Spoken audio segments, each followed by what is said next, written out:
Lahat ay masayang nag-uusap-usap sa pagtitipon na inihanda ni Kapitan Tiago sa sarili niyang bahay.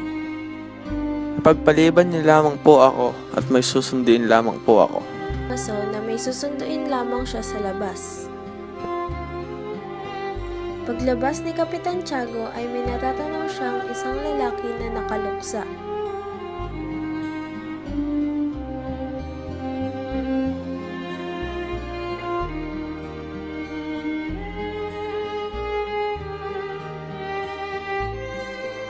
Kamusta naman ang iyong pag-aaral sa Europa? Mabuti naman po. Ako'y natutuwa dahil nakarating na muli ako sa ating inang bayan. 7 taon ka din nawala, ano? Tara, pasok tayo sa bahay. May nakahanda.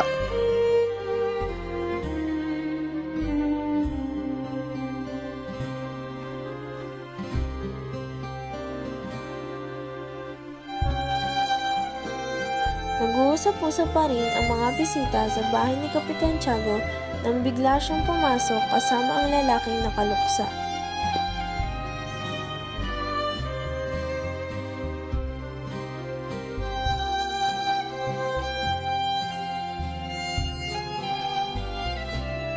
Magandang gabi mga ginoo.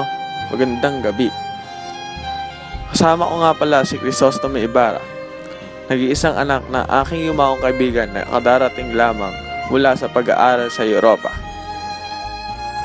Walang gaanong kapuna-puna sa binata, kundi ang luksang kasuotan nito. Mapapansin ang kanyang galaw at ang kanyang anyo ay nagpapakilalang malusog siya sa isipan at sa pangangatawan. Bagamat hindi gaanong kataasan, Padre Damaso, ang pura paroho ng aming bayan at mataling na kaibigan ng aking ama. may kipagkamay ang binata subalit hindi man lamang siyang pinansin ng paring Franciscano. Mukhang nagkakamali po yata ako. Ipagpamanhin po ninyo. Hindi ka nga nagkakamali. Ako nga si Padre Damaso. Pero kailanman hindi ko naging kaibigan ng iyong ama. Naggulat at napahiya ang binata. Sa kanyang pagtalikod ay sinundan siya ng tingin ng dinyente. Ikaw ba ang anak ni Don Rafael Ibarra?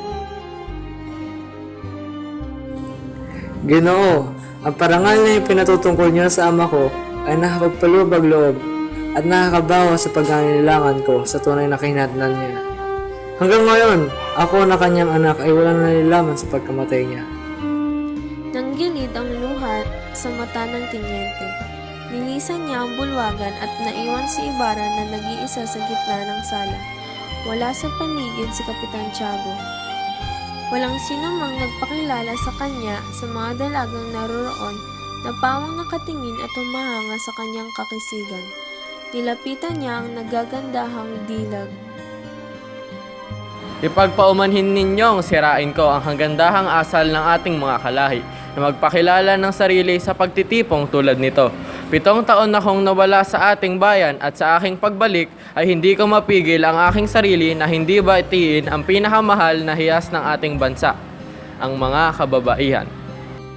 Sapagkat walang sinumang nagsalita sa kadalagahan, napilitan niyang puntahan ang isang grupo ng kabinataan na pawang natuwa sa kanyang paglapit.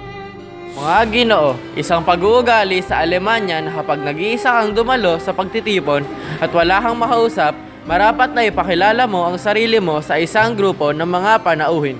Ipagpaumanhin ninyo ang gagawin ko ang nasabing kaugaliang natutuhan ko. Hindi para ipakilala na galing ako sa ibang bansa, kundi kailangan ko itong gawin sa ganitong pagkakataon. Nabati ko na ang mayuyuming kadalagahan. Ibig ko naman makadupang palad kayo. Ako, si Crisostomo Ibarra, magsalit. Kamusta? Ako nga pala si Mateo. Ako naman si Elbon Makati.